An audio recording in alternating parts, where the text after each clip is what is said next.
Jovens, tudo bem com vocês? Estamos aqui para mais um podcast, o Casal do Têxtil. Eu, Jason Catafesta, e ao meu lado, Juliana Harbs. Oi, tudo bem com vocês? Gente, episódio número 53. E lembrando que este programa é patrocinado por Estúdio Inc. Sublimação Têxtil. Isso aí, quem quer mais informações sobre sublimação, escaneie o QR Code que aparece na tela e busque-a.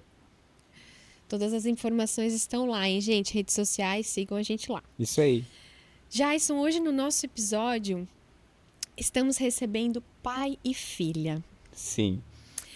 Pai e filha, eu vou dar uma introdução Sensacional. de agora, porque o processo todo, o caminho todo, vocês vão escutar conosco. Isso aí.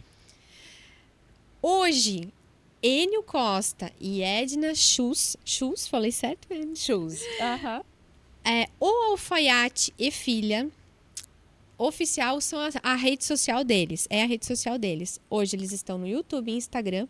Eles trouxeram a alfaiataria para a rede social, para o online, revolucionário, inclusive o primeiro reality show do Brasil. Uau!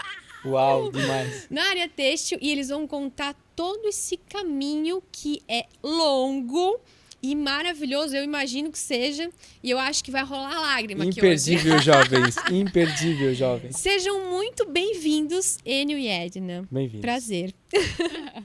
Prazer estar aqui, é uma alegria enorme estar aqui nesse programa, estar aqui com o Casal do Têxtil. Obrigada. Muito obrigada pelo convite. Obrigada. Obrigado pelo convite e é muito bom porque é da área têxtil, é o que a gente vive. Que legal, Enio. É muita honra. Muita honra, não. Nossa, eu falei pro Jason antes, Enio, que eu estou conhecendo ao vivo pela primeira vez um alfaiate. Isso é muito lindo! É uma honra te conhecer.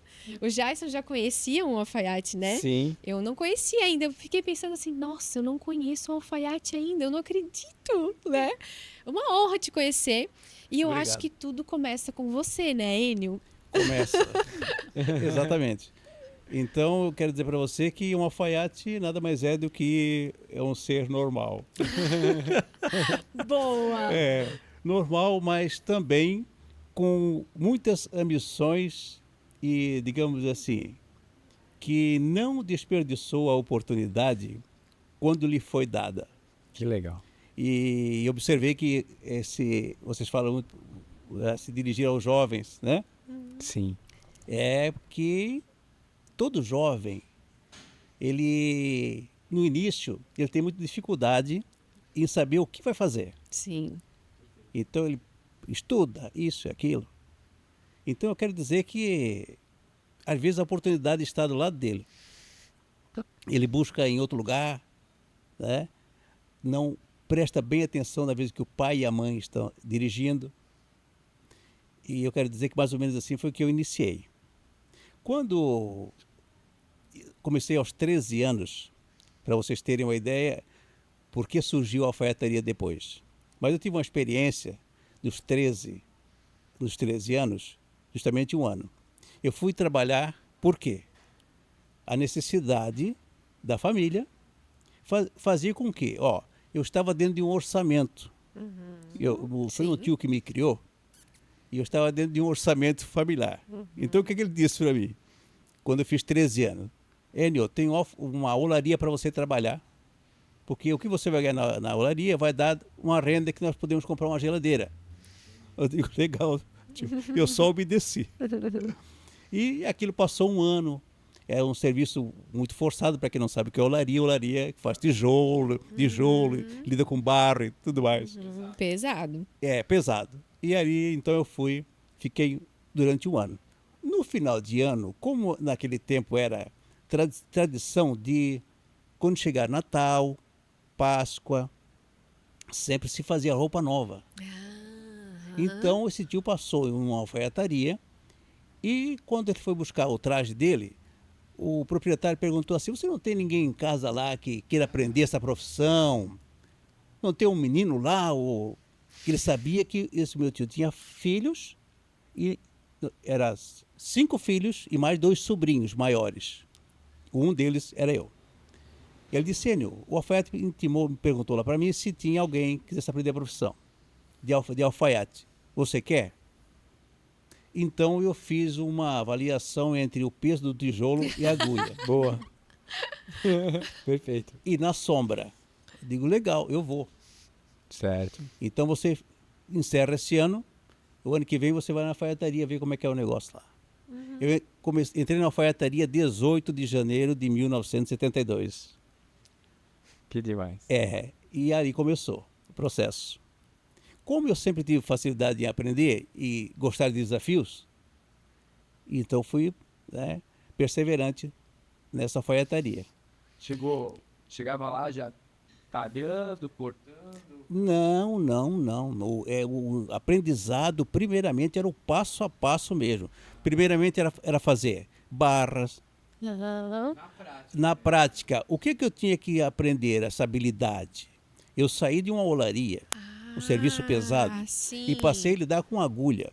Eu tinha que me treinar a habilidade com os dedos Certo. para poder, né, desenvolver um trabalho Mais em alfaiataria. sensível. Mais sensível. E foi assim que começou. E eu fui perseverante, ele foi ensinando. Em Mas- que cidade era, Enio? Blumenau. Já era Blumenau? Já era em Blumenau. Já era Blumenau. Blumenau. Mas eu digo sempre que eu fui um privilegiado. Eu fui um privilegiado porque aonde eu fui aprender a profissão, eu tive como um instrutor excelente Ai, que show. neste ramo. O professor foi bom. O professor era excelente. E outra, ele não era teórico, ele dava exemplo. Ele era o primeiro a entrar e o último a sair.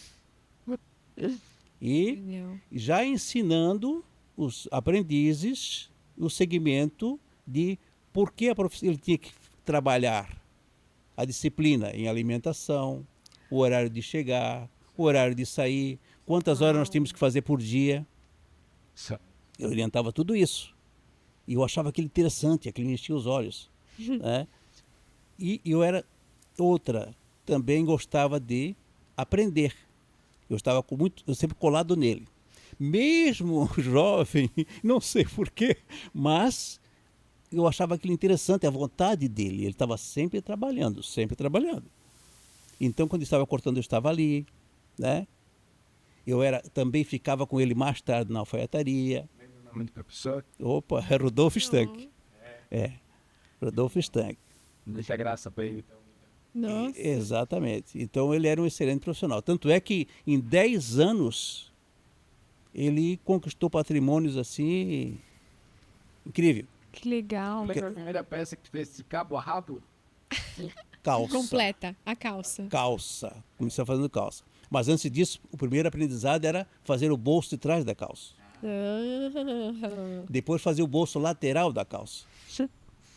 Depois começava a emendar as laterais, unindo as partes dianteira e traseira.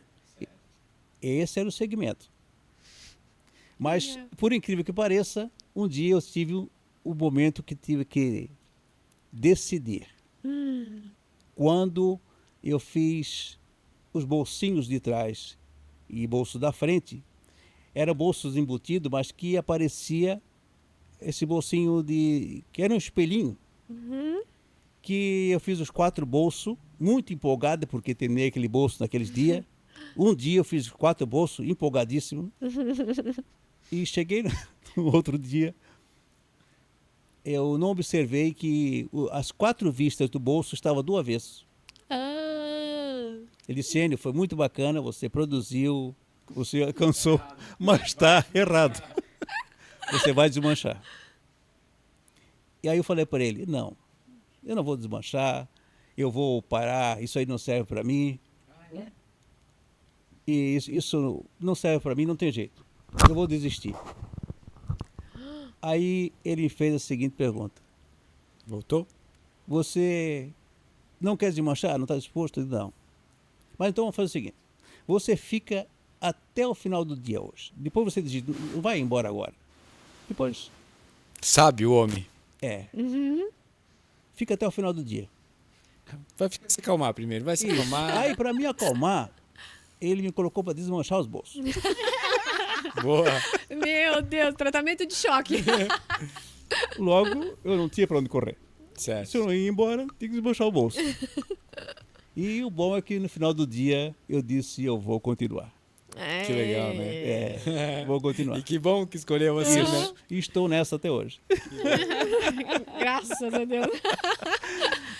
Que legal. E foi dali, em que momento que o senhor trabalhou sozinho? Trabalhou Nessa- sozinho? Teve Teve também. essa Teve passagem, também, assim? Essa passagem, isso. É? Como tudo muda e as coisas vão mudando e você tem que se adaptando. Uhum. E como é que eu vou fazer?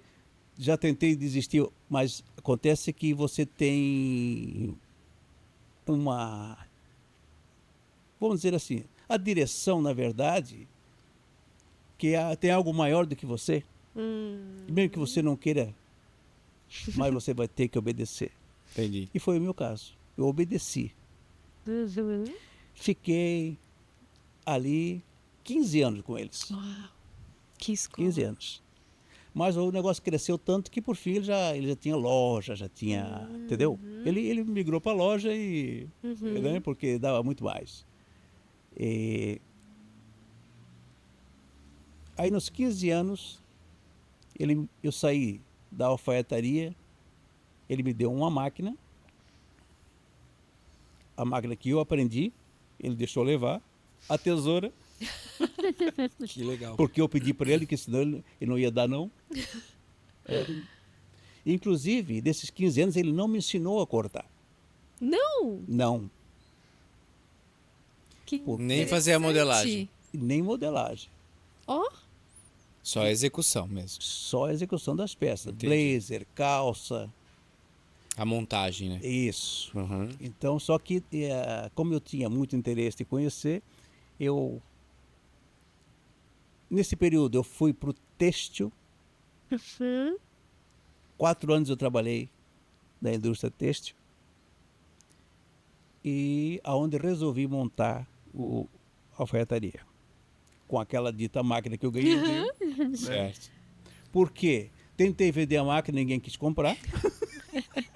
vou ficar com ela mesmo. A empresa que eu estava, antes de me colocar para a rua, me chamaram no escritório e disseram para mim, Eni, você tem uma profissão, vai em frente, Entendi. porque a têxtil deu. Né? Aí começou a falência lá, outra falência aqui. Assim que eles me disseram. Eu disse, é isso que eu vou fazer. Daí teve que estruturar toda aquela parte que tu não aprendesse ainda, né? Exatamente. Aí eu ia lá pedir socorro para ele. Ah. Quando eu comecei a fazer só calça. Então a clientela começou a vir e tal, e um mandava o outro, e assim foi crescendo. E aí Por indicação sempre. Isso, sempre por indicação. Aham. Aí quando chegou os blazer, eu fui lá pedir socorro para ele. Peguei eles. Aí para você ter. Pedidos de blazer, aí também tu foi procurar saber como fazia. Fui saber como fazer. Entendi. Mas naquela época, tinha uma loja no centro que era muito famosa e eu já fazia os concertos para essa loja. Boa. E então, quando eu abria os blazers, eu observava por dentro Como era feito. como era feito, o tipo de entretela, O acabamento. acabamento. Boa. Então, tudo isso eu fui observando, foi instruindo. Aí eu fui lá pedir para ele, ele disse, ó, então você vem aqui tirar os moldes que eu tenho aqui, mas traz o papel do molde. Nem papel, Pra não gastar papel. nem papel por molde ele não me deu. Ele disse, vem aqui e tira. Entendi. E fui lá, fiz isso, e aí começou o processo, a gente foi desenvolvendo. E graças a Deus, sempre que o aprendizado foi tão bom que eu sempre digo que as pessoas que por onde passaram o meu trabalho, eles sempre tinham aquela informação de que é bom, é bom, é bom, esse é que fica. Né? Tu não precisava se vender, tu era sempre comprado daí, então. Exatamente. Indicado. Que legal, Isso, Então foi essa que é onde eu aprendi, né, a levar a sério também. Tem um pensamento com relação ao alfaiate, assim, desde muito tempo. Hoje eu desenvolvi essa pergunta aí, eu queria fazer pro Enio, porque assim, ó, sempre é o padrão, né? A calça, o bolso, o blazer, né? O paletó e tal. Como desenvolver a parte criativa para modificar isso, assim? Eu seguia sempre o mesmo padrão, eu olhava para a cara do sujeito e dizia, cara, aqui dá para colocar um detalhe ou não, ou como ousar, sabe? Como criar coisas novas. Passava pela tua cabeça ter que inventar algum produto novo ou como que funcionava essa evolução na parte de criação de produtos novos? Olha, para você, a alfaiataria é algo muito, como é que eu vou te dizer? Ela Clássico. clássica, Padronizada? padronizada. Entendi. Existe um perfil de elegância, Já né, existe um perfil de elegância naquilo. Não dá para Certo. mudar muito. Se utiliza, de repente, a utilização de um pano diferente, uma Tecido, textura. Isso, o que vai é nisso. Entendi. Em épocas, é o risca de giz, o xadrez, o liso, né? Mas sempre dentro daquele padrão ético. Certo. Por exemplo, você pode ser de uma região, querer fazer uma moda naquela região. Mas se você chega num determinado patamar, você vai para os Estados Unidos, você vai para a Rússia, você vai para... E esses chefes de estados, ou essas pessoas com quem você vai Se relacionar. se relacionar, eles são, né, assim, como é que eu vou dizer? Eles têm uma conduta, né? Certo. Eles têm aquela ética que até mesmo eles já não te aceitam muito só da forma que você chega vestido. Certo. Então é sempre um padrão. Outro dia, vendo uma reportagem, eu comentei com a minha esposa. Você observa que todo chefe de Estado, a Rússia, qualquer lugar, Estados Unidos, é o mesmo terno, cores de camisa. Então isso é uma linha, um padrão Sim. que se segue. Né? Então Interessante. é bom manter essa linha para não se descambar muito. Entendi. Show demais. Ultrapassa as épocas, né? E ultrapassa as épocas. Quanto tempo Pois eu é. tem a alfaiataria que vem. Que criação Exato, super que- importante, né, que- gente? Do mundo inteiro utilizar, né? Exatamente. É isso aí. E tem padrão, por exemplo, que o que é que acontece muito de etiquetas. Eles são conservadores. Certo. Conservadores. Né? E principalmente isso veio da Europa para o Brasil. Eu sigo muito a alfaiataria italiana. Eles são extremos no modelo, no tecido. Eles nem aceitam qualquer outra influência, outra ideia.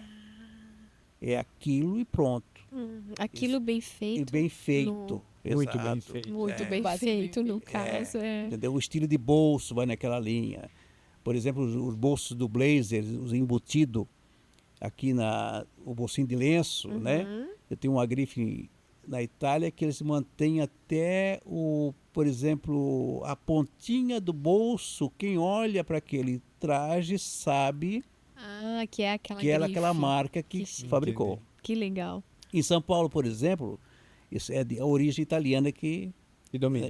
domina. Então eles têm gola de camisa. Para você se encontrar com um logo, eles vão olhar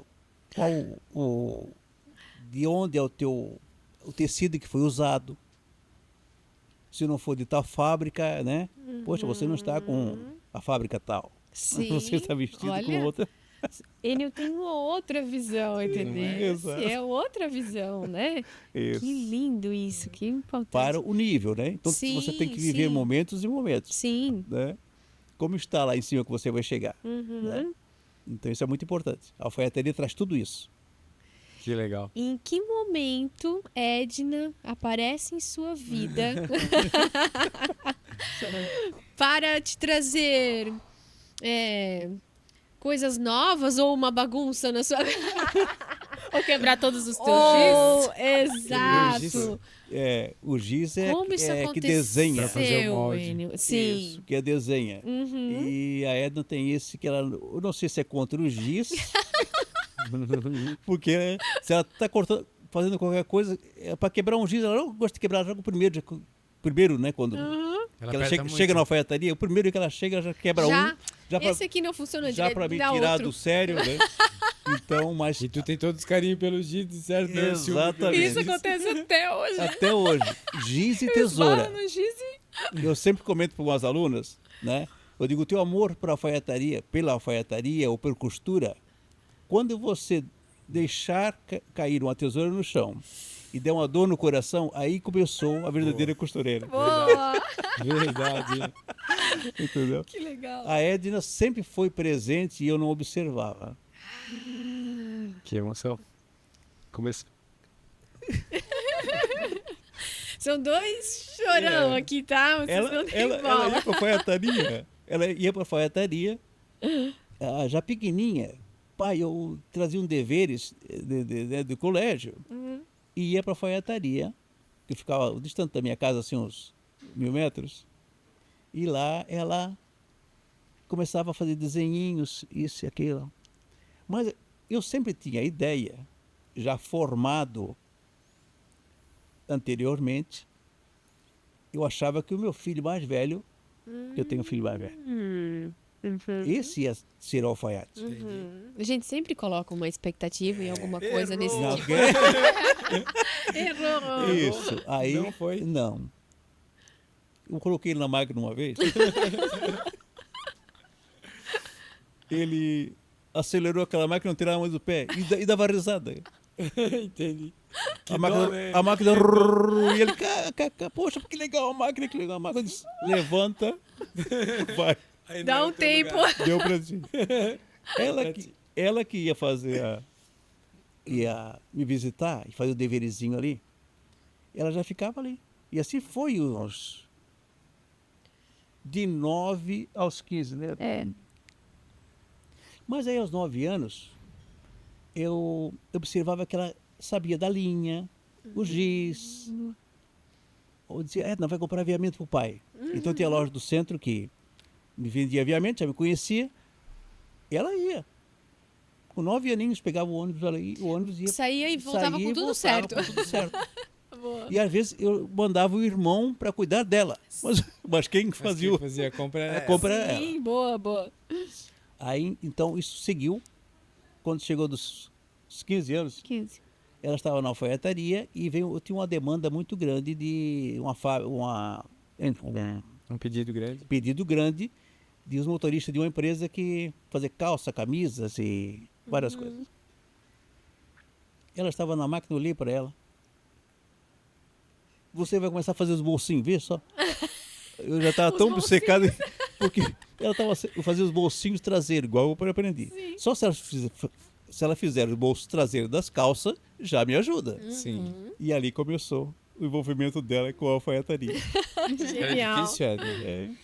Os Ó. dedinhos ali na máquina. É. Na verdade, não, porque eu já observava ele. Na verdade, quando ele não estava na máquina, que ele saía para bater um papinho Já lá de fazia. fora da alfaiataria, eu ia lá, trocava as linhas e ficava brincando na máquina, ficava costurando. Mas aos 9, eu tinha muita vontade de aprender e, como ele disse, ele não observava. Aos 15, eu já não queria mais. Então, eu falo que ele me amarrou no pé da máquina. Entendi. É um tempão, né? Dos 9 aos 15. É. Nossa, Você era observou muito tudo. jovem. E- Mas sim. E eu era uma claro. adolescente, Claro. eu queria sair com as minhas amigas, eu gostava de jogar basquete, elas jogavam de tarde e eu tinha que fazer bolsinho. Eu digo que ele me amarrou no pé da máquina. O difícil não foi a habilidade de fazer, mas de ter que ficar Ah, é ali época, sem gostar situação, mais. aham. Entendi. Ai, que legal. Mas e aí, Edna, então... Mesmo assim, estava amarrada no pé da máquina, então, né? Não tinha como fugir. Ajudou muito o pai. E em que momento, então, aí houve que você saiu para trabalhar fora? É. É isso? No texto ainda? Era isso mesmo? Olha só, ouvindo, eu sempre as pessoas quando costumam falar que eu olho pro meu pai admirada quando ele fala, mas é porque ele contando a história dele ter decidido aprender alfaiataria, eu entendo o porquê. Sim. Toda a minha vida foi no têxtil, foi com a costura, eu aprendi a costurar com ele então aos 15 anos. Porque eu sempre fui próxima a ele, eu sempre amei muito meu pai e mesmo não gostando do que eu estava fazendo naquela época, eu queria ajudar. Então eu fiquei com ele. Mas depois eu me casei, tive 2 filhos e quando eu estava com meu primeiro filho, eu queria sair, né? Porque você já tá com 20, eu estava com 22 anos na época, queria experimentar. Ai, tá mais independente, eu não me sentia muito próxima ao pai, eu queria ser mais independente. E o meu primeiro emprego foi em 2005, como costureira de produção e na máquina reta, porque era tão difícil encontrar uma boa operadora de Sim. máquina reta. Sim. Eu fui e era engraçado. Sempre que eu ia na entrevista, eu dizia, não, eu tenho um pai alfaiate. E aí queria contar mais coisas sobre a minha vida e eles Não queriam que eu precisava. contava a história do meu pai, como foi. Eu comecei a ver que isso era muito... Falava para alguém, meu pai é alfaiate, aquilo, ai meu Deus, Que é legal. alfaiate. E ali eu fiquei como costureira de produção, trabalhando de... Mas foi assim, primeiro ano eu fui costureira de produção e logo quando eu entrei, que era o primeiro contato numa indústria têxtil, né? Achei aquilo tudo muito grande, era uma empresa muito grande. Eu vi umas mulheres em pé, líderes. E aí eu determinei, eu queria ser líder. Como é que eu faço? Primeira coisa, os primeiros dias de trabalho, como é que eu faço para trabalhar Sim. assim como elas? Boa. E aí, depois de um ano, eu consegui. Então, eu trabalhei 4 anos nessa empresa, um como operadora de produção e depois 3 anos como líder de células de costureiras, né? Muito bom. Eu acho que o primeiro passo é isso, né, Edna? Perguntar como é que eu faço para ser aquilo ali, né? Porque eu acho que a gente às vezes se limita muito com vergonha, com achar que a gente não pode, né? E eu acho que o primeiro passo é esse, né? Eu acho que é lindo. Você assim, ó, eu quero. Mas como que faz para eu Como chegar faz? ali, né? Isso. Genial. E tá, Edna, então, líder, entrou na indústria têxtil e depois? Depois, quais são os... Então, em 2008, eu passei uma situação bem difícil, né? Que eu achei que seria o fim, depois de 8 anos de casamento. Então, trabalhando como líder, né, em grande fábrica, e eu não sustentava meus filhos. Era o meu ex-marido que sustentava. O que eu recebia era para comprar as roupinhas deles, Sim. coisas assim. Só que em 2008 eu descobri uma traição e não quis mais continuar.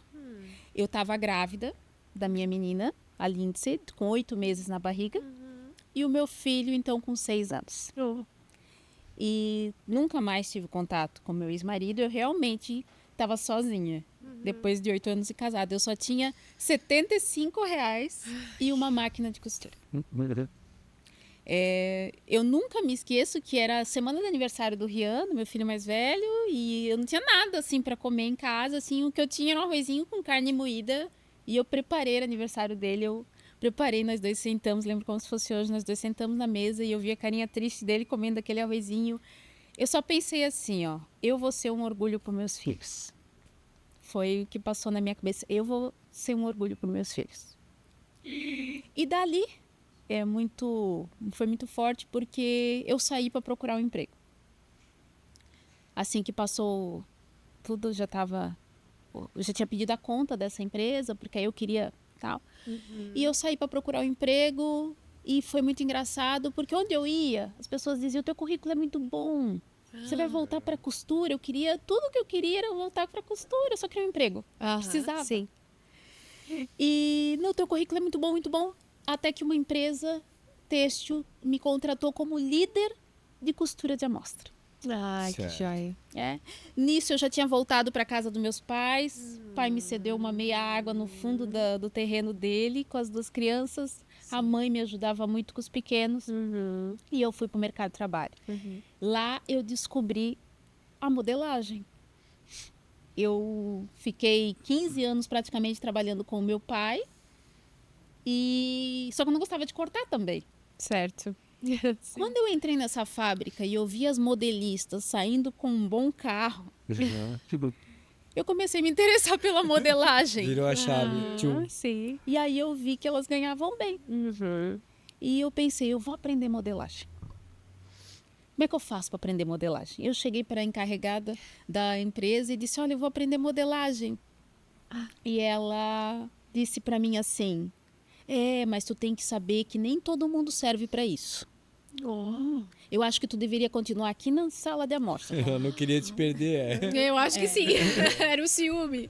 É aquela coisa que quando você A vai fazer uma posse. coisa para transformar a tua vida, sempre veio uma barreira, alguma Sim. coisa para dizer Isso não tem- faça, tem isso que para te segurar. transpor isso aí, né? Tem que...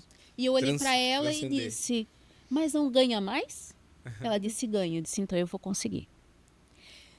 Dali fui fazer um curso técnico, entendi a modelagem, Mas não pude pagar o curso técnico, não terminei. Fiz o primeiro semestre, mas nada do que eu fiz na minha vida foi porque eu tinha condições. Eu não buscava o como. Eu decidi o que eu queria fazer e o que eu precisava. E eu tinha um porquê muito forte. Era sustentar os meus filhos. Eu me lembrava da promessa que eu tinha feito para o Rian, que eu ia ser o orgulho deles. E fazendo o curso de modelagem, eu descobri uma empresa, fui para aquela vaga, tentei a vaga de modelista e foi muito de Deus, eu posso dizer, porque eu não sabia, o primeiro semestre da modelagem, eu só aprendi a fazer bolsa, eu não sabia fazer nada. Mas essa empresa, ela fazia básica, camisas de malha. Eu abri minha apostila, treinei a noite toda e no outro dia eu fui fazer o teste. Boa. Sinceramente, eu tenho certeza que ele me contratou e ele falou, eu vou te contratar pela tua força de vontade. Aí eu saí do curso Que técnico. assim seja, né, Edna? Que assim seja. Seja que me contrate, Que né? O resto a assim gente seja. desenrola. Eu disse pra ele, eu sei muito pouco, mas o que eu não souber, eu vou buscar a resposta. Boa. E aí eu pedi sair, nem terminei o curso técnico, porque eu já estava aprendendo na prática. E ali minha instrução, tudo que eu aprendi foi na prática. No dia a dia, chorando sobre a mesa, errando e fazendo acontecer. Até que... E eu sempre ficava 1 ano em cada empresa, assim, né? Por quê? Porque eu queria saber o que eu era capaz mais de fazer. Então, eu fui uma modelista que aprendi nos 3 sistemas, né? De modelagem, Sim. que sei fazer todos os tipos de segmento, desde o infantil até o masculino, adulto, alfaiataria, tecido plano e malha. E entrei em uma das maiores potências têxteis do país. Fui modelista sênior lá. Que também foi uma grande escola e foi difícil de sair. Porque eu quando eu cheguei lá, quando eu eu cheguei, já era o orgulho dos meus filhos, porque agora a minha vida financeira já estava estável. Já estava proporcionando para o Rian a condição de ele jogar xadrez, porque ele é um mestre de xadrez. Aos 10 anos de idade, vou ter que contar essa bem rapidinho, meu filho vem querendo jogar xadrez. Gente, xadrez é esporte caro. E eu pensei, menino, tanta coisa pra fazer que não foi jogar futebol. Xadrez. E ele olhou pra mim e disse assim, mãe, é que a professora me disse que é um jogo de domínio do centro. E hoje eu entendo que ele fez isso para descontar o que ele passou, o abandono do pai. Sim. Porque todo mundo diz que o jogo dele é agressivo e tudo mais. Sério? Nossa, que interessante. Ele joga tudo no...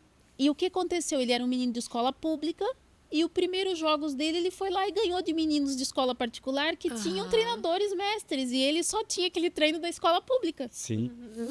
E quando ele falou, ele encheu o olhinho dele, brilhava. Eu tinha que fazer alguma coisa para ele poder... O que eu fiz? Fui no pai, peguei uns moldes de blazer feminino. Na época ainda era um pouco mais atrás, eu ainda não era uma modelista assim tão top. Peguei os blazers que ele tinha pronto e comecei a vender, oferecer para minhas amigas. Era a época do blazer color, tava na moda. Sim. Eu ofereci, fazia sob demanda. Tipo assim, não tinha dinheiro para comprar e botar estoque. Então eu dizia, tu queres? Eu quero rosa. Ia lá, vamos ver o tamanho, é P. Comprava o tecido e fazia... Num mês eu vendi 30 blazer. E ele precisava ir num torneio brasileiro em São Paulo. Olha. Ele era pequeno, então tinha que ir todo mundo, né? Porque não tinha essa coisa de apoio e tal. E aí ia eu, meu marido, primeira vez que eu fui para São Paulo. E eu nunca me esqueço. Cheguei lá, meu filho não ficou nem todas as criancinhas subindo o palco, recebendo medalha. E eu, meu Deus, gastei um dinheiro que não podia. E ele não ficou nem entre os 10. Né? Mas eu continuei investindo. Depois ele se tornou mestre, foi campeão brasileiro, foi indicado 2 vezes ao troféu Guga Kirten, foi para Marrocos, viaja o mundo. Esteve na Rússia esse ano. Que lindo. Parabéns. Representando o Brasil na Rússia. Desculpa que... O pai da Júlia, professor de xadrez. E tocou muito o coração dela esse momento. Essa eu não esperava. A gente perdeu ele, seu Wilson Harps. Um cara muito importante para o desenvolvimento do xadrez na região aqui.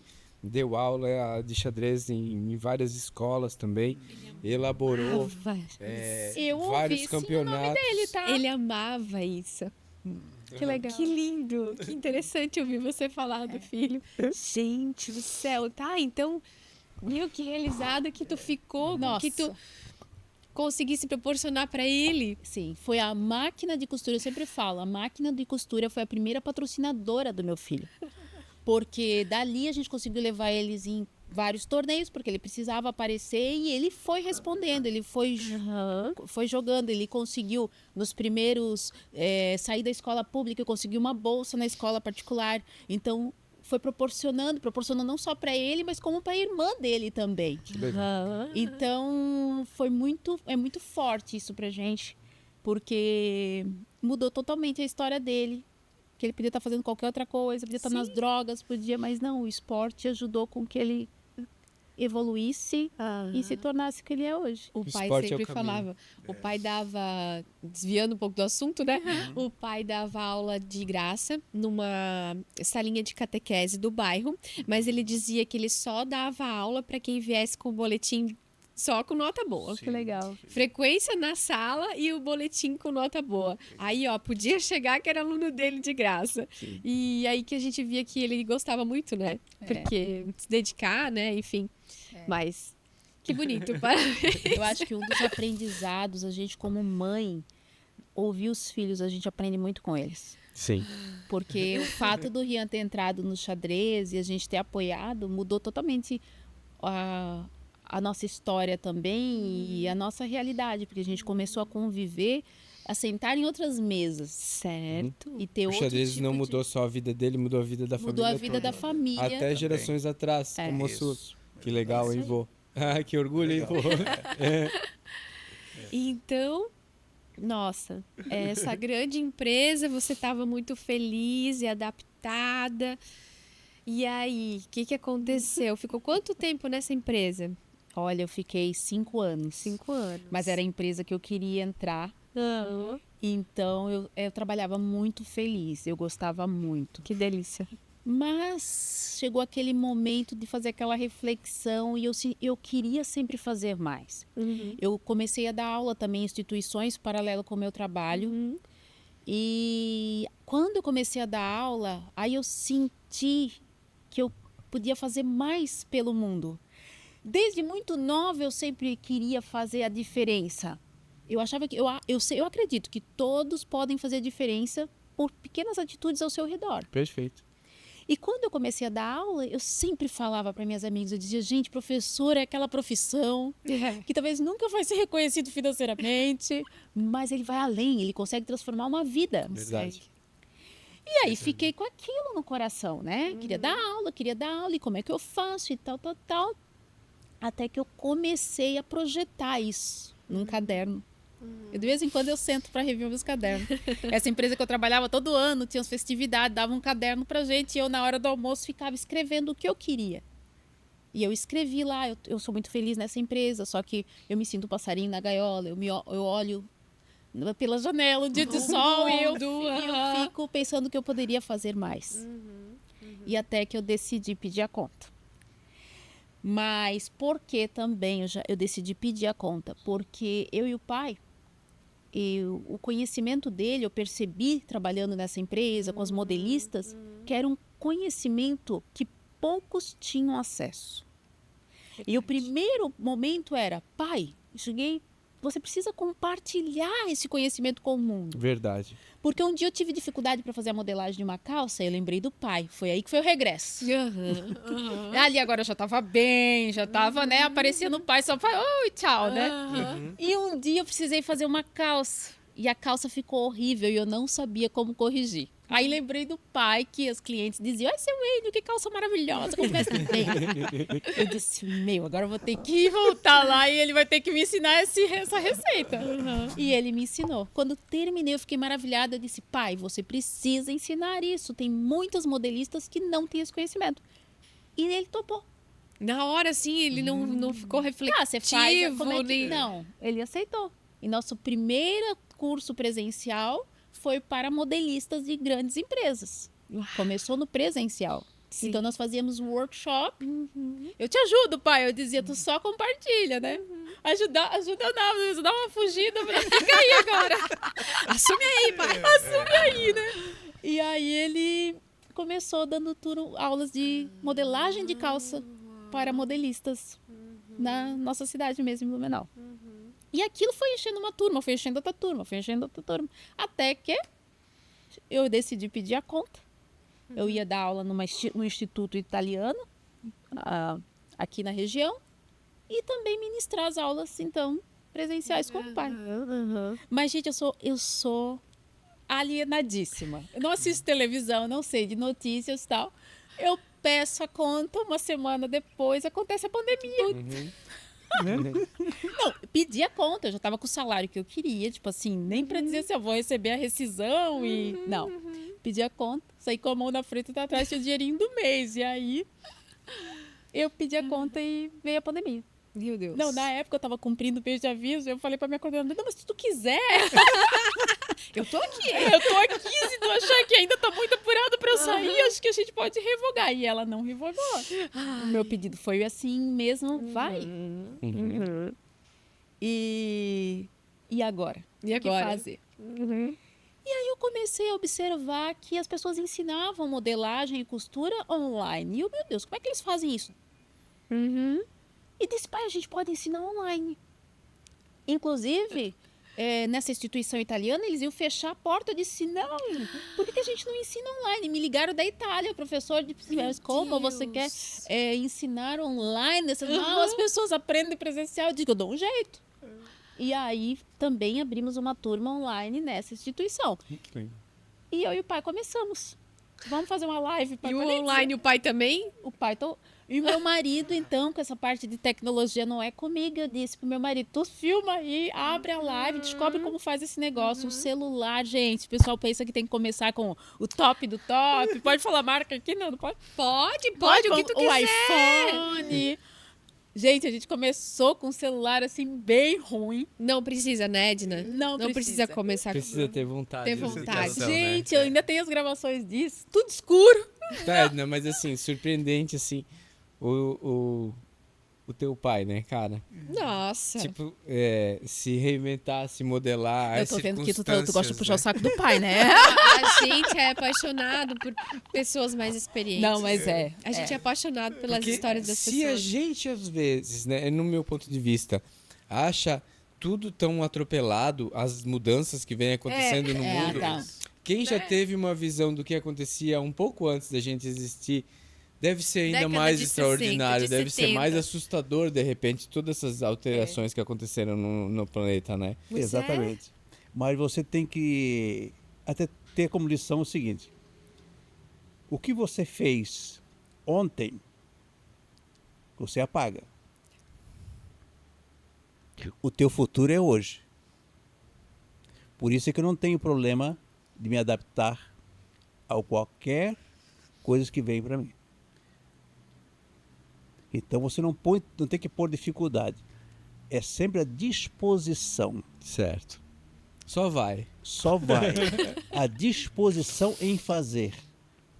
Não põe negatividade, né? Porque o que você fez até ontem te rendeu até ali. E como será daqui para frente, se você não dar a oportunidade a outras escolhas? Boa. Por isso que as pessoas sempre ficam presas. Poxa, mas eu fiz assim, eu era assim, e aí você remete ao passado. Muitas vezes aquilo não serve mais agora. Não serve mais. Pronto. Né? Então, até voltando, por exemplo, da alfaiataria, quando eu era sempre também assim de gostar de inovar, fazer coisas novas. E tinha um tipo de acabamento na frente da calça que eu falei para o meu chefe de mudar. Porque eu tinha visto numa calça de confecção, calças prontas, que eles já estavam mudando. Tanto é que na linha de costas também. Aí ele disse, não, vamos continuar o que a gente já tem. Ele não gostava de muita mudança. Então a gente tem que ter esse olhar também para não espantar. É bom, pensa, mas vamos fazer. Né? E eu tive grande dificuldade. Eu tive um problema de AVC. Daí atrapalhou a tua coordenação. Atrapalhou a coordenação. Mas quando eu dei alta, que uma semana... Porque... Essa marvada aqui. Uma semana... Não, foi muito... Te botou pra trabalhar. Uma semana depois, eu nem fazia assim, pessoal. Pra pegar a agulha, assim, tem que pegar assim, ó. Mas o curso marcado... Entendeu? Foi muito automático. Mas- Pra continuar, Enio, entendesse que então se tu vamos, ficasse parado, não ia funcionar. Isso, E, então na vamos, verdade, ele entendeu? estava tendo a AVC na live já. Hoje, quando a gente vê a filmagem, nós batendo papo, porque nós estávamos fazendo aquela Deu pra live. perceber. Ele tava na casa dele e eu na minha. E já tava com a carinha meio torta. E ele foi no hospital no outro dia. Nossa, É. não podia, né? Não, e foi muito. Assim, hoje a gente ri, né? Sim, Mas claro. assim, quando ele saiu do hospital, foi a minha irmã que foi buscar. E ele saiu, tipo assim, como se fosse uma segunda. E no sábado tinha um curso marcado. Ela ligou pra mim, o pai recebeu alta. A primeira coisa que eu não perguntei nem se o pai tava bem, né? Eu perguntei assim, tá, mas dá Ele pra ele consegue costurar? aparecer?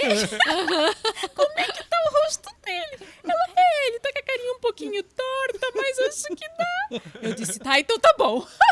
Então tá tudo resolvido. Tá tudo resolvido. Fica sentadinha ali no canto, balança a cabeça pras alunas que eu vou te ajudando no curso. É muito... Que Então, desafio, hein? Não vai ter nada que vai te parar, Enio. Não para, não. Isso eu tenho, né? Para isso, eu sou muito determinado. Mas recuperou tudo, né? Graças a Deus. Que bênção, né? Glória. Deus é Exatamente. bom. Meu É, Deus é bom. do céu. Então, por isso que até isso serviu para que eu me alicerçasse mais na fé do que até então. Que né? legal. Eu era meio Tudo tem um motivo, cara. Tudo tem um motivo, tem um propósito, né? Para um fim proveitoso, sempre comento, né? Beleza. A pergunta é, você está disposto a cumprir isso? Ou você vai parar? Se você vai parar, você é o único a impedir o processo. Porque já está determinado. Só segue. Só segue. Então, é por isso que as coisas acontecem. E ela também, com essa intrepidez que ela tem, um pouco assim, também a gente é muito nesse ponto de avante, para frente, vamos fazer, né? Isso já é de toda a família, tanto a minha esposa quanto Que glória, né? os netos também, a minha neta também, já temos isso já determinado que vai ter que acontecer. Que glória. É o não aceitar o não como resposta, né? Porque eu vim de uma família, voltando ainda na alfaiataria, para vocês terem uma ideia, quando eu vim para essa casa desse meu tio, eu sempre comento isso, que como é importante você estar disposto, você obedecer e não olha para o teu hoje, mas com perspectivas e o amanhã será melhor. Eu cheguei na casa desse tio, eu sempre comento, que eu tinha uma calça curta e uma camisa que eu havia apanhado no lixo. Então essa era meu traje. E um dia, ele levando os filhos dele na igreja, eu pedi para ir junto e ele disse assim, Enio, você fica, porque você não tem roupa adequada. Então, essa mesma fala, né, negativa que ele me deu, por isso que não é que eu não estou falando no que ele me não deixou de ir na igreja ou quanto à minha roupa, foi a mesma fala que me passou a informação da alfaiataria. Tem um alfaiate que quer, você vai lá, quer que alguém aprenda. Então, justamente quando eu entrei nessa alfaiataria que eu já estava fazendo a minha roupa, e depois ele era o próprio me xingar, né? Todas as fins de semana você está com uma roupa nova? E todo fim de semana você faz roupa nova. Né? Então ele até foi contra mim porque eu fazia roupa nova. Mas você vê que eu sempre vivi cada dia. Porque sempre você vai ter o melhor. É só ter disposição. Né? Então eu levo isso como sempre metas na nossa vida. Eu sempre comento que a escola está só iniciando. Nós temos muita coisa para aprender. Né? Tem que ter a disposição de aprender, de aprendizado. Eu aprendo costura todo dia. Certo. As alunas nos ensinam todo dia. E não é máquina, eu sempre comento com elas. Troca. Eu oriento elas o seguinte: não é máquina, não é tempo que você costura, não é o que você faz. A pergunta é: e a tua disposição?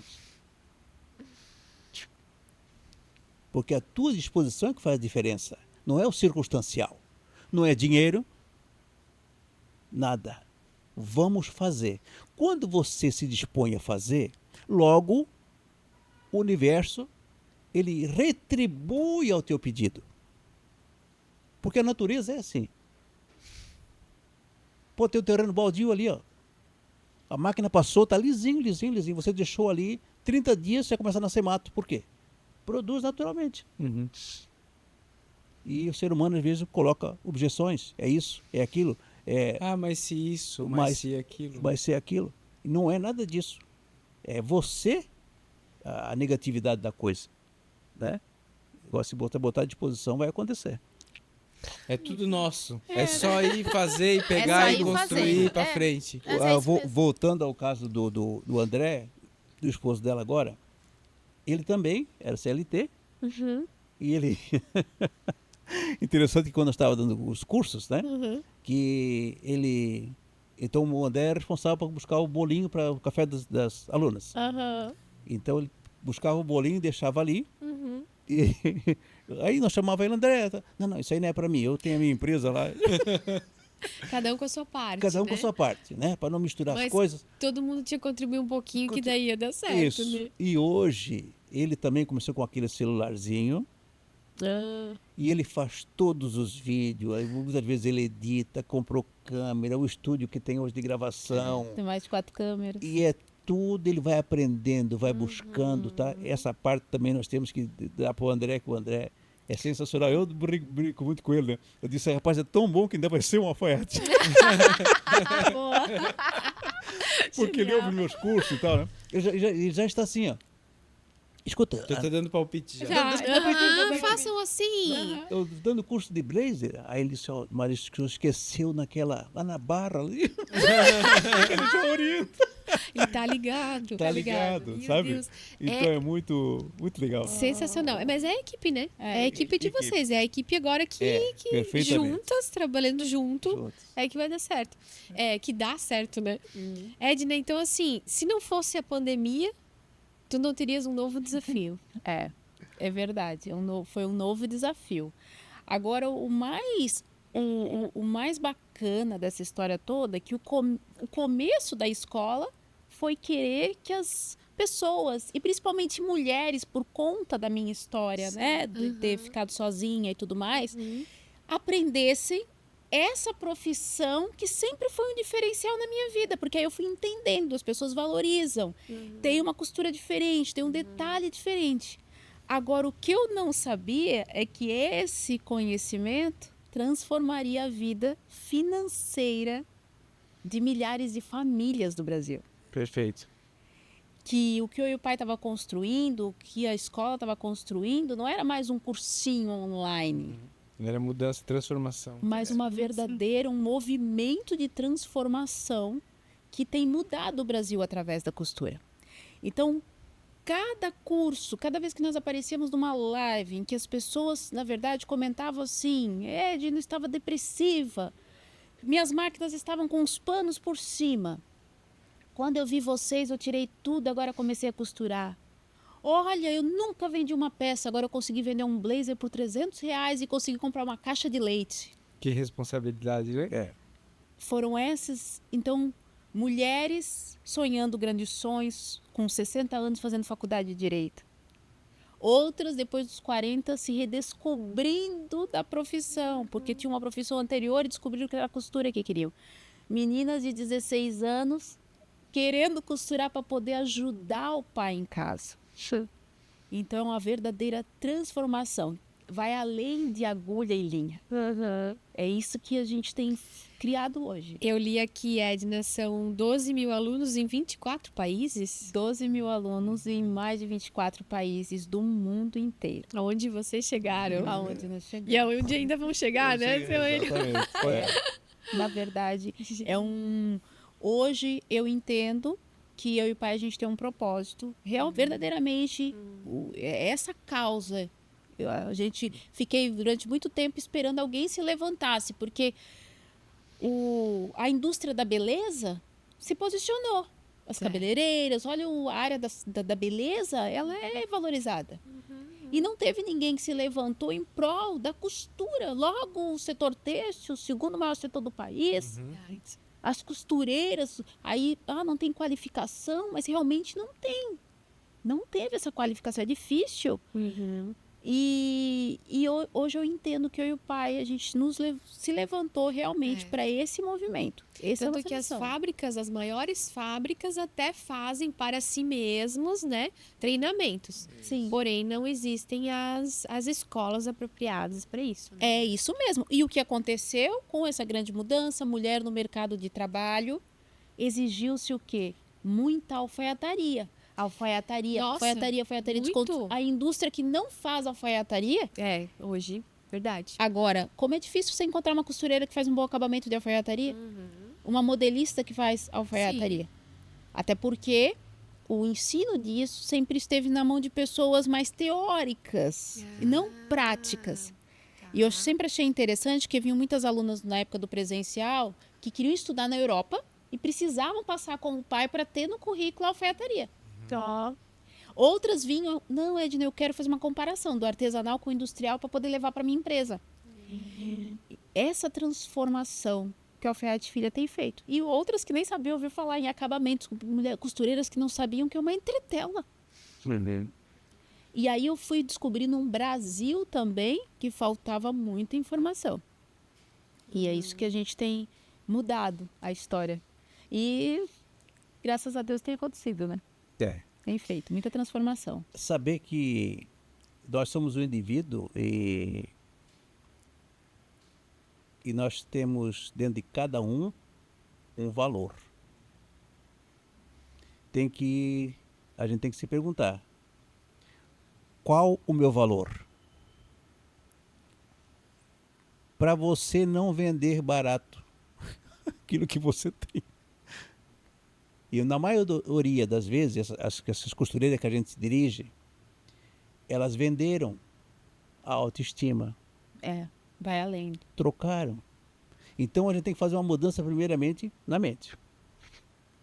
Você pode, igual o alfaiate. Qual do alfaiate que vai querer passar informação? Aonde eu fiquei 15 anos, ele não passou para mim?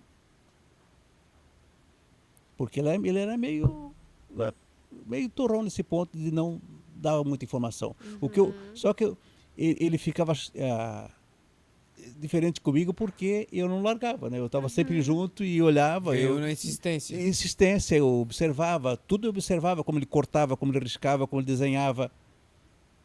E aí, quando eu fui fazer a primeira calça para mim, eu cortei como eu via cortar. E depois eu vesti a calça, a perna esquerda ficou, o friso da calça estava torto. Por que uma está certa e a outra torta? Mas eu não quis nem saber, aquela calça eu usei muito, porque só eu sabia que o friso estava torto. Sim. E fui eu que fiz. Sim. Então eu tinha essa autoestima. Né? Então o que ele passa para costureiras? O alfaiate. Você costura? Até costura. Mas um acabamento, por que a roupa fica lisinha? Por que da passadoria? Por que daquele... Então você vai alimentando ela vai vendo aquele, poxa, mas eu não aprendi isso, eu não aprendi aquilo. É incrível. A modelagem, por exemplo, que a Edna passa, sempre se ouve falar de costureira, o corte de costura. Por que o corte de costura? Aprendia-se fazer uma peça por outra. Alguém de vocês deve lembrar que a mãe ou a avó levava a costureira. Vou levar minha blusa que ela vai fazer por essa aqui. Sim. Vou levar minha calça que ela vai fazer por essa. Sim. Depois da modelagem, é bom, você não precisa de outra peça, mas você tem que aprender a modelagem, como funciona, para que saia perfeitamente essa peça. Isso. Né? Então, tudo isso, a indústria ajudou também e a alfaiataria traz o acabamento refinado, que elas têm que aprender, as costureiras, porque muitas costureiras não sabem. Não sabem. Aí por isso que não tem preço, não tem valor a roupa, né? Tem dificuldade para precificar, dificuldade de precificar. A dificuldade, por que ela leva a minha roupa e não comprou mais de mim? Ela está comprando em outro lugar, do shopping, alguma coisa, porque vestindo ela está vestindo. Né? Certo. Então você tem que aperfeiçoar para poder atingir no patamar que o teu cliente quer. Por exemplo, eu sempre acostumei observei esses pontos de referência, porque antigamente nos blazers masculinos se fazia com entretela de feltro. Era um pano de entretela, mais encorpado, Mas com a modernização mais atual, vieram as entretelas colantes.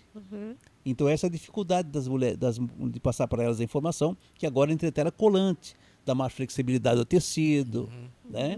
Mas tem que ter também um conhecimento para fusionar, colar essa entretela no tecido. Sim. E quem não tem esse conhecimento, não fica legal o acabamento. Então todas essas informações, né? Sim, é O mer- muito detalhe, né? É Se a muito gente detalhe. O falar- mercado exige você permanentemente ativo e constante, acompanhando toda a evolução. Tá, Enio, e a diferença da tua maquininha lá que tu ganhou na rescisão e essas máquinas eletrônicas de hoje, assim, como que tu lida com isso? A mecânica é a mesma. Logo, eu digo, treinamento. Né? O meu chefe da época, ele tinha uma máquina pedal.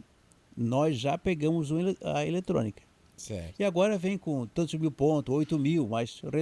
Então tem que ter todo esse conhecimento e passa o macete para elas também. Certo. Tem algumas ainda que fazem na caseirinha, né? É. Mas a gente passa, ó, melhor se você quiser uma escala um pouquinho mais produzir, você já compra uma industrial. Você já deu essa Né? instrução também. Dando essa instrução. Porque elas pensam que precisam começar com a caseira, É. por conta, né, de toda a influência que se tem na mídia. Mas não, dominar, eu preciso dominar do mesmo jeito. Então, se o seu objetivo é fazer dinheiro com a costura, como a maioria deseja, Já comprou uma máquina melhor. já compra uma máquina melhor, porque Boa. hoje o preço de uma doméstica já é quase o preço de uma industrial. Muito. E vai ter que comprar duas vezes, né? Porque vai dar um passo, logo já vai querer a outra, né? É isso, então a gente instrui tudo, assim. tudo. Realmente, Quando eu tive o processo de que saí da alfaiataria e fui para a indústria, lá eu fui treinado para trabalhar na máquina de bordado. Aí eu tocava uma equipe à noite. A máquina, que naquela época era tudo, quando as máquinas do Japão, na década de 90, Era muita máquina. 20 cabeçote, com 6 agulhas eletrônicas, né? Então eu sempre tive aberto Tecnologia. a tecnologia ao novo. O que é novo? Né? Aí nós tínhamos eu recebi a informação, Enel, qualquer erro que der nessa máquina você não mexe, porque tem de manhã chega o mecânico para mexer. Mas não tem uma orientação para a máquina funcionar? Tem esse caderno aqui, mas não mexe, porque... Aí eu ia lá, abria, pegava a orientação, de manhã chegava, a máquina tudo trabalhando, né? O que você fez? Não, a máquina está trabalhando. Tem alguma coisa errada? Não. Então tá legal, mas por que você mexeu? Não, você não queria produção. Pronto. Tá Pronto, funcionando. tá feito, né? Então deixar essas burocracias que te retém, Limitações. limitações, te prende. Igual também a gente comenta sempre que a maneira de dar o curso, de orientar a costureira, esse negócio de vai pro A, pro B, o risco do C pro Z, volta. Gente, é assim, ó, corta reto aqui, vai lá, né? Da maneira mais prática, né? Tirar essa burocracia, dizer que elas põem a mão na cabeça. Não fiz um curso, comenta conosco, né? Fiz um curso que não entendi nada, era muito A, muito Z. Eu digo, pois acaba com essa burocracia, vamos da maneira mais prática. O importante é o quê? Quando a cliente veste, ela tem que dizer assim, ó, excelente, gostei. Se ela não disser isso, você não aprendeu nada. Certo. Não. É isso mesmo? Porque se nós lidamos já com o consumidor final, o que é que você não tem mais que enrolar? Não. Ou você é, ou você não é. Né? Isso mesmo. Por exemplo, até tem uns pessoal que a gente foi vestir em São Paulo.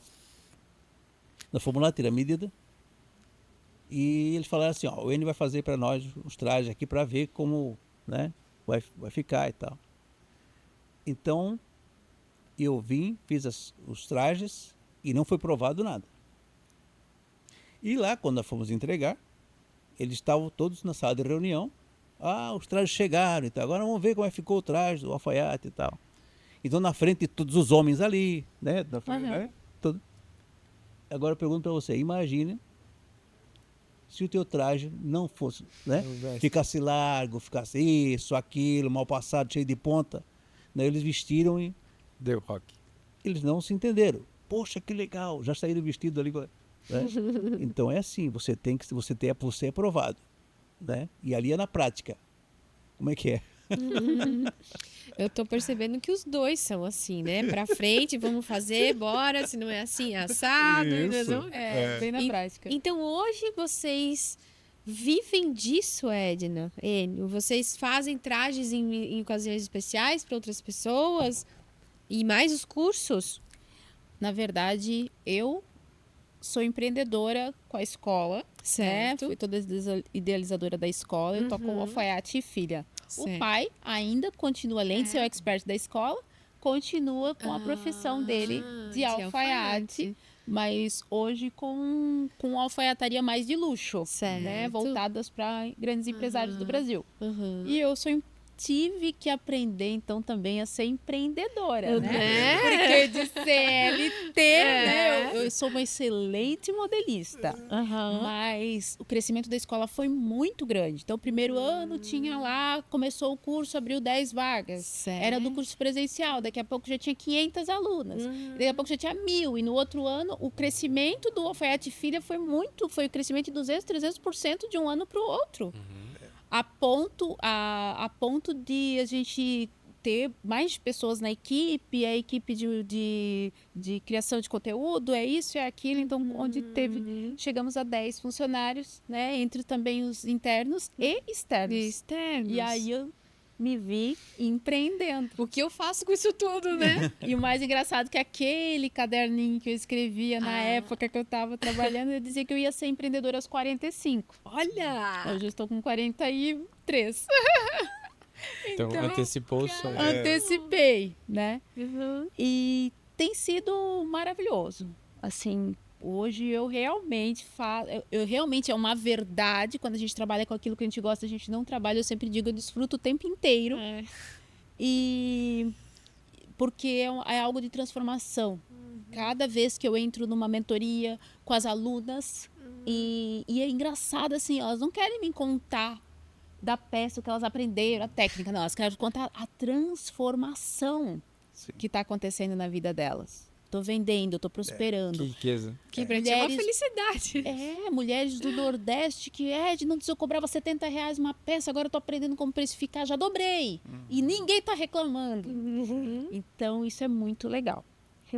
Muito legal. Mas eu sempre também, o empreender, eu sempre gostei muito de informação. Eu não fico num problema. Se eu não domino algo, eu quero conhecimento daquilo. Quem é o melhor nessa área para eu aprender? Boa. Então, para a escola foi a mesma coisa. Eu me juntei com uma pessoa que entendia muito de finanças. Eu não entendia nada de finanças. E ela, então, me ensinou a fazer a gestão, arrumar e tal, e tudo. A ponto de ela ter gostado tanto da nossa escola, que se tornou minha sócia. Que joia. E ela... Então, a gente sempre vai buscando crescimento onde a gente não domina. E aí, o empreender se torna leve. Certo. É o que eu falo para as costureiras. Quem trabalha em casa e tem um ateliê, ela é uma empreendedora. Sim. Você se vê como empreendedora? Muitas não se veem como uma empreendedora. Tá, mas você não tem seu negócio em casa? Então, tem coisas que eu sei muito bem costurar. Mas você não sabe fazer uma continha, um papel, então precisa aprender. E aí, o empreender se tornou leve com os conhecimentos dos quais a gente não tinha, né? Se cercando das outras competências, né? Das outras, isso mesmo, das outras competências.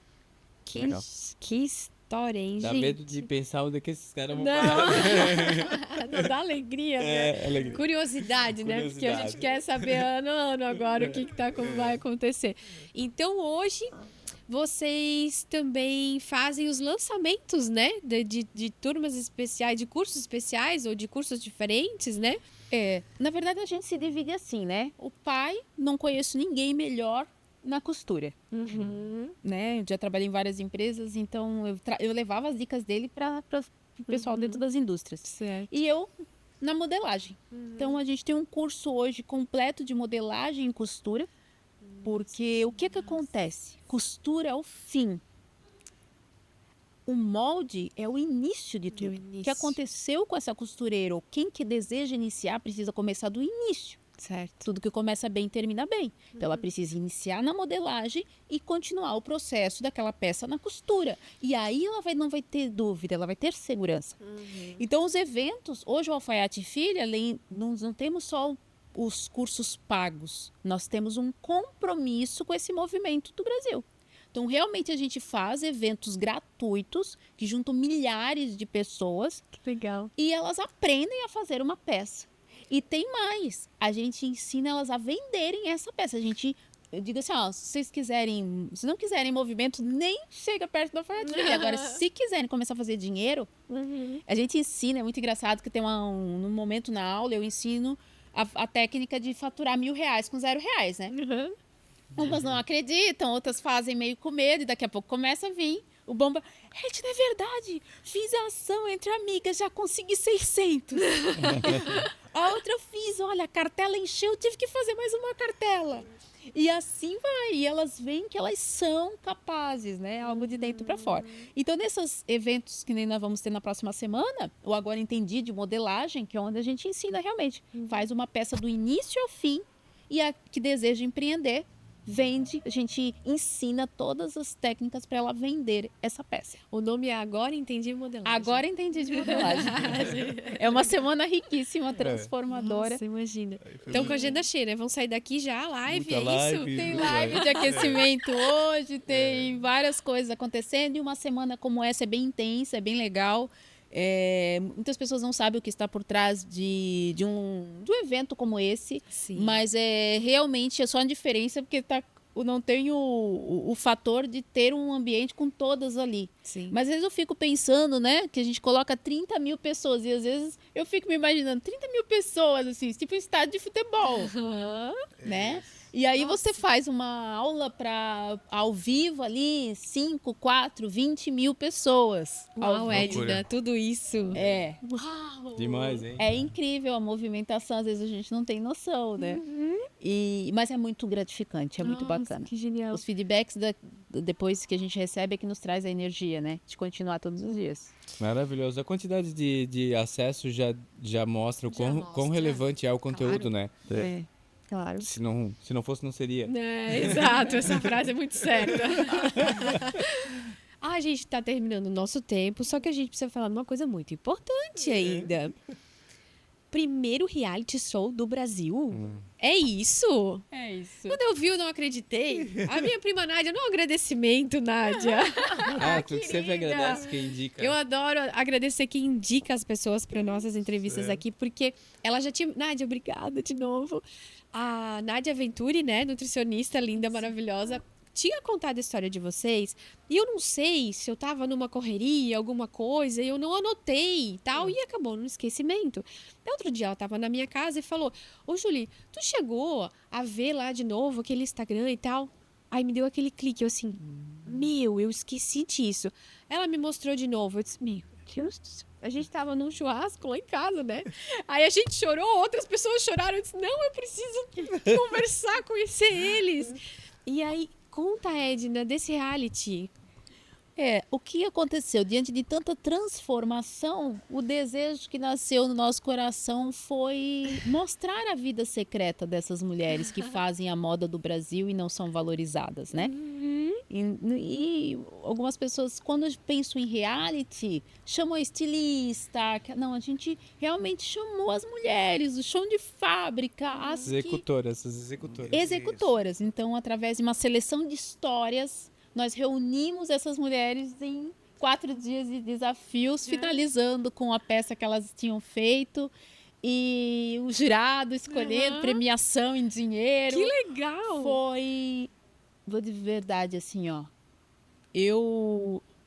A gente quis trazer o reality para mostrar a vida secreta e nós aprendemos muito. Porque aí a gente sentiu ainda mais a transformação que nós temos realizado. Porque aí foram muitas histórias, né? Um bombardeio de histórias, mulheres sendo transformadas. E foi muito bacana, foi bem impactante. Vale muito a pena assistir, tá lá no nosso canal, né? Os 4 episódios. Sim. Foi uma correria danada, equipe de filmagem, mas assim, ó, elas tiveram a melhor câmera, uma Red, gente, deve ter umas 3 aquela Red. Era realmente equipamento de Hollywood. Foi tudo de melhor. Elas tiveram o final do reality foi no 3º maior hotel de luxo do país, né? E a gente quis que elas realmente se sentissem amadas. Celebridades. celebridade. Isso mesmo. Celebridades tiveram E o YouTube também é o Alfaiate e a Filha. o alfaiate e filha. Filha. Isso aí. Gente, sigam o Instagram deles e o YouTube, por favor, se inscrevam lá. Eu fiz isso hoje. E já estamos aí pensando no próximo. Não, né? imagino, né? Porque deve dar, assim, brotar ideias na cabeça de Pronto, vocês. É isso mesmo. Depois de Nem um dorme. desse. Não Nem dorme. A Edna, ela sempre tem. Eu não tenho nada agendado enquanto eu não falo com ela de manhã. Entendi. Eu não posso Tem agendar as surpresinhas da Não Isso. sei se eu vou ligar pra ela, porque Isso, senão eu vou ela ter... vai, entendeu? Então a gente já fica na expectativa, porque ela, todo momento. De manhã nós temos amanhã, à tarde, amanhã de manhã, mas de repente se virar a noite, de manhã já não é mais aquilo. As ideias, né? É a ideia da Edna. Gente, Que ótimo. gente, Eu só digo sim, sim, Sim, vambora. E segue. Segue. Estou disposto, né? Eu brinco pro pai, gente, antes da gente entrar na live, né? Porque não tem script, não tem nada. Ele vai lá e ensina. Se Pois aula é. disso, daquilo, ensinar, ele ensina. Você diga assim, ó, vai, pai, faz cara de fofinho.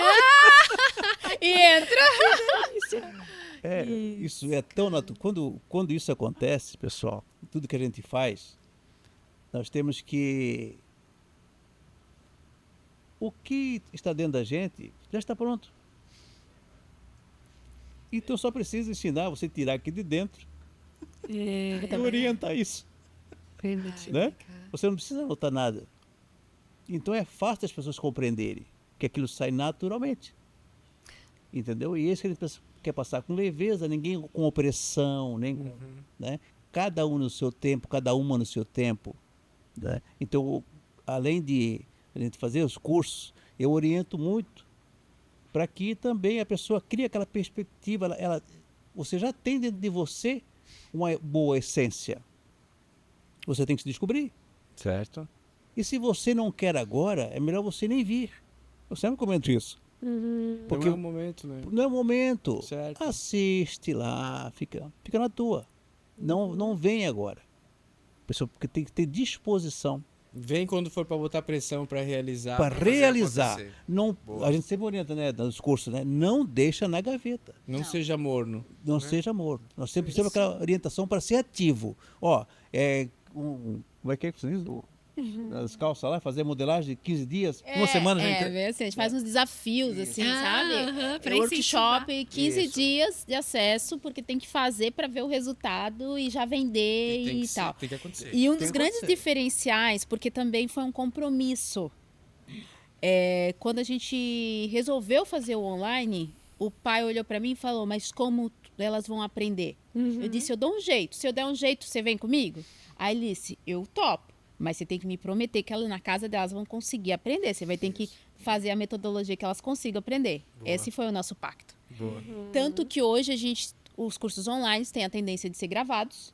Nós temos o nosso conteúdo gravado, só que eu tenho encontro com essas alunas, mesmo sendo mais de 12 mil. Como eu digo, a gente não é blogueirinho de costura, a gente está semanalmente no nosso canal tirando as dúvidas e fazendo as lives acontecer. E os encontros exclusivos com os alunos da plataforma. Então, elas têm acesso comigo, às vezes pelo Meet, poder bater papo e poder trocar ali essa informação. Então, esse é o grande diferencial da Alfaiate Filha. E dos cursos que eu conheço, não tem nenhum do Brasil que oferece isso. Porque a gente realmente se entrega ali para o aluno, que esse é o objetivo. Que demais. Parabéns. Gente, estou maravilhada com a história de vocês. Vocês são uma inspiração muito grande. Vocês dois são muito fofinhos aqui, com uma energia que, olha, Verdade. eu vou sair amanhã Uma falando, elegância. eu estou disposta. Hoje. Uma elegância, né? Nossa, nem não preciso comentar, como né, falam alguns. E agradecimento demais por vocês compartilharem toda essa história de vocês. Eu sei que pelos pormenores ainda tem muita coisa para contar, né? Eu sei, certeza. Mas eu acho que já vai ajudar tanta gente, já vai inspirar tanta gente, já tanta gente vai sair que nem eu falando amanhã que tá. Isso. Amanhã não, porque sai na semana que vem no canal, né? Mas semana que vem já vai estar lá falando eu estou disposta, eu estou disposto. Só pelo fato de ouvir vocês. E já ter o conhecimento de que vocês existem, quem não conhece, né? E Cara, demais. Eu desejo sucesso, paz, meu Deus, vida longa, escola, a vocês. Não, Júlia, agora conversando com você, esqueci de ter trazido um livro. Porque essa transformação, a vida da Edna transformou mesmo de R$ 75 em uma máquina de costura e sem dinheiro a uma empreendedora com mais de 10 funcionários. Aham. Mas lá quando eu já trabalhava de CLT, aconteceu uma transformação muito grande na minha vida, em que as pessoas perceberam a minha evolução, de uma pessoa mais chucra, mais fechada e tal, e de crescimento. Tanto que na época eu estava recebendo aumento e ficava bem quietinho, todo mundo reclamando que não recebia. Mas o meu desenvolvimento, isso virou um treinamento lá na empresa que eu trabalhava. E esse treinamento hoje é o livro Eu Escolho, eu escrevi um livro com essas ferramentas de como você realizar, tirar do papel teu sonho. Esqueci de trazer para você, mas eu vou te mandar um livro. Eu quero muito. Eu Escolho. Não vai ser tu que quer. É um manual Gente. prático de toda essa evolução da Edna. Como é o nome? Eu Escolho. Eu escolho. Porque quando eu percebi que é nós que escolhemos. Tu é boa nesses nomes, né? Nossa, ela é muito. Escolho. Criativos. Nossa, E eu mais te uma vez, agradeço. parabéns, né? Foi maravilhoso poder estar aqui com o pai, conversar, bom. contar a nossa história, reviver um pouco. Muito É obrigado, muito gente. delicioso. A Fazer vocês recepção de vocês chorarem. também. É muito gente. é importante que vocês vivem isso que a gente fica contando aqui. Vocês também são receptivos nesse ponto, porque não é algo que fica frio. Vocês transmitem também o sentimento Calor, de né? um calor Obrigado. e o amor pela história que a gente está contando. Eu espero também que vocês tenham muito sucesso no que fazem, estão fazendo, né? E pode ter certeza, essa união, essa unidade vai ter um fim proveitoso. É só isso. Entendeu? Deus queria que seja assim. Sejam sempre o que vocês são mesmo, real. Seja real. Não compre nada de ninguém, nem venda o que você tem. Certo. Você sendo isso aí, tá ótimo para seguir a jornada. Obrigado. Você Muito também. obrigada. Amém. Gente, que Que emoção. episódio mais emocionante. Ai, gente, vocês querem tirar mais alguma dúvida com a Edna, o senhor Enio? Eles escrevam embaixo do episódio, mandem mensagens, vão lá, sigam eles, porque, gente, olha só, apoiar causas, né, de pessoas que têm propósito é a vida, gente, né? E até uma próxima. Obrigado. Valeu, Até obrigado. o próximo Tchau, tchau. episódio. Obrigado. Tchau. Tchau, tchau, tchau. Tchau.